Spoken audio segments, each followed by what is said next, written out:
Welcome to Kat Has Questions, curiosity, stories, and the strange corners of everyday life.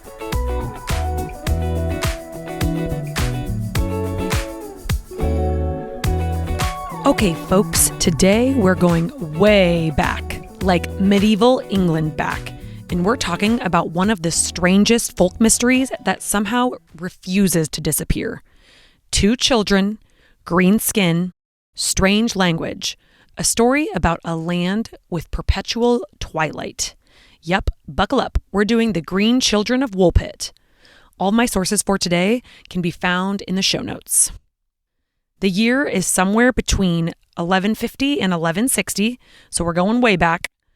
Depending on which chronicle you believe, we're in the small English village of Woolpit, which literally gets its name from the wolf pits. These were deep traps dug into the ground to catch wolves. One day, villagers walk past one of these pits and notice something impossible. 2 children, a boy and a girl, standing near the edge. They're crying, they're disoriented, and their skin is green. It's not tinted, it's not pale, it's green. They're wearing clothing made from a strange material. And when the villagers try asking who they are, the children respond in a language that nobody recognizes. Not English, not Latin, not anything recorded in medieval England. So the villagers bring the children into Woolpit and try to feed them. They offer bread, meat, berries, warm milk. Apparently warm milk was something that they loved back in the day. The children refuse to eat anything until they spot a bunch of raw fava beans. Honestly, I had to look up what these are. They look kind of like edamame, but they're not the same thing apparently. They're pretty close, but not the same. These kids tear into them, shells and all. For days, the only food they'd accept were beans straight from the pod. Eventually, their eating broadened, and over time, something else changed. Their green skin began to fade. But before things could settle, tragedy struck.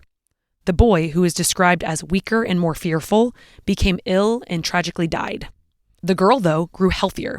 She was eventually baptized, learned English, and adapted completely to Woolpit life. Once the girl learned English, people finally asked, "Where did you come from?" And her answer? Honestly, it made the mystery even weirder. She said she and her brother came from a place called St. Martin's Land, a place where the sun fully never rises. Everything is in a constant twilight, and the sky is greenish.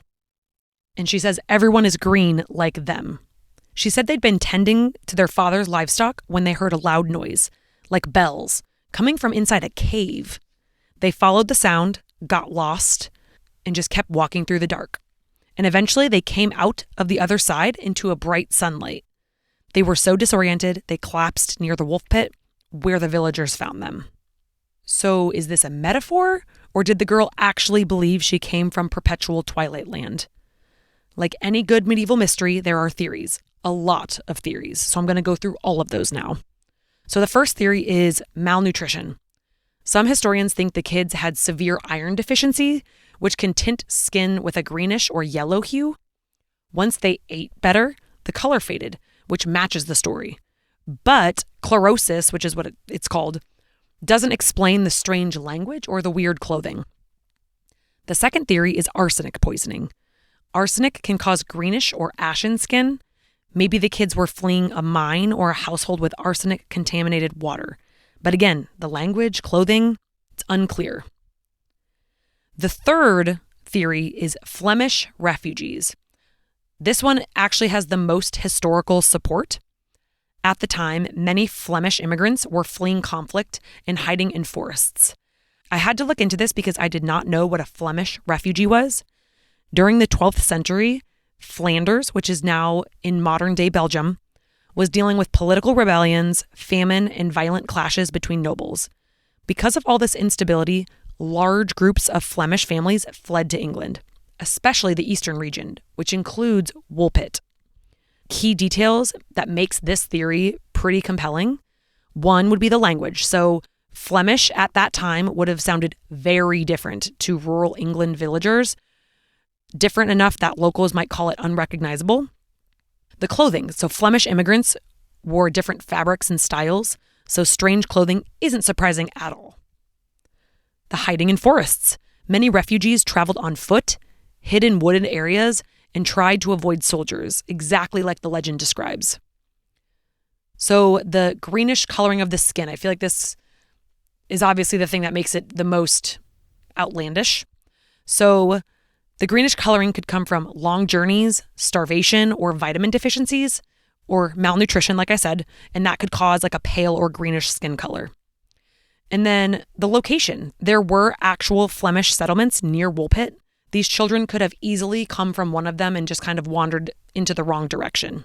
It's possible the children's parents died, they got lost, wandered into a cave, and emerged in Woolpit. It explains almost everything, except for the mystical story of St. Martin's Land. So another theory, even though, like I said, that one's the most likely, some folklore allegory. So some scholars believe the story was meant as a morality tale about otherness, conversion, and assimilation, so kind of like a medieval parable, and that none of it was true at all. Another theory is that in medieval folklore, the green color is deeply tied to the fairy world. So people have long connected the story to supernatural legends of children being stolen by fairies, emerging from the other world, and liminal lands where time and light behave strangely. So kind of world between worlds, or a fairy realm that exists that the children came from. And last but not least, the theory of aliens. I'm not saying anything. Some people say aliens. So why does a 900-year-old story keep resurfacing? Because it has the perfect mix of ingredients. 2 children appearing from nowhere, a color change that's never fully explained, a bizarre origin story, a setting that feels claustrophobic and mystical, and absolutely zero closure. It lives right in the space between folklore and fact, which is where the best mysteries live. So what do you think? Were the children green? Were the green children just lost refugees suffering from malnutrition? A misunderstood fairy tale? Or something else entirely? Let me know your theories, and thank you for listening to Kat Has Questions. If you liked this one, make sure you're following the show so you don't miss the next episode. Thanks for listening to Kat Has Questions. If you liked this episode, follow the show and share it with someone who loves a good spiral. See you next week.